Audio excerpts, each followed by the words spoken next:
Pourquoi faire des mises en garde en public? Les savants de la Sunna citent plusieurs raisons à ce sujet.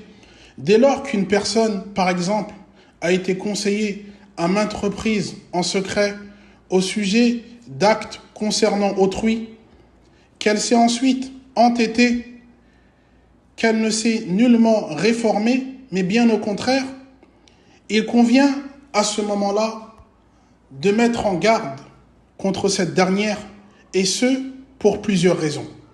Première raison, tout comme on ordonne le bien, on se doit également d'interdire le mal. Deuxième raison, afin d'avertir les musulmans d'un danger manifeste et incontestable. Troisième raison, il y a en cela le bon conseil et acte de loyauté, aussi bien envers la personne à qui s'adresse cette mise en garde, en espérant par cela qu'elle se repente et cesse ses mauvais agissements, et surtout à l'égard de toutes les personnes qui suivraient cet individu et seraient dès lors trompées par lui.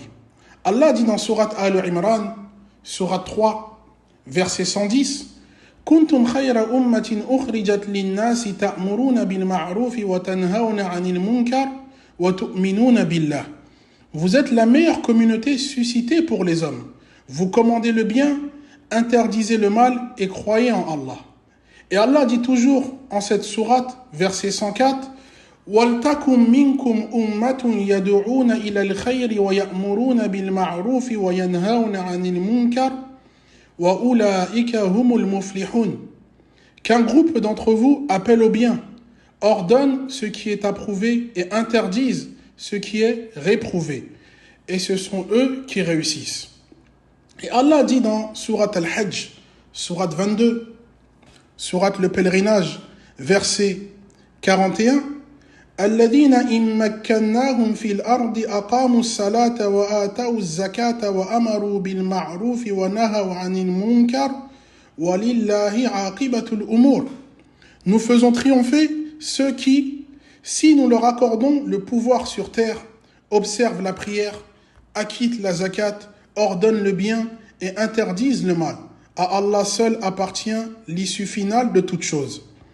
L'imam Muslim rapporte dans son recueil authentique, selon le compagnon Abu Ruqayyata Tamim ibn Awsin radiyallahu anhu, que le prophète sallallahu alayhi wa sallam a dit Ad-dinu nasiha, la religion c'est la loyauté.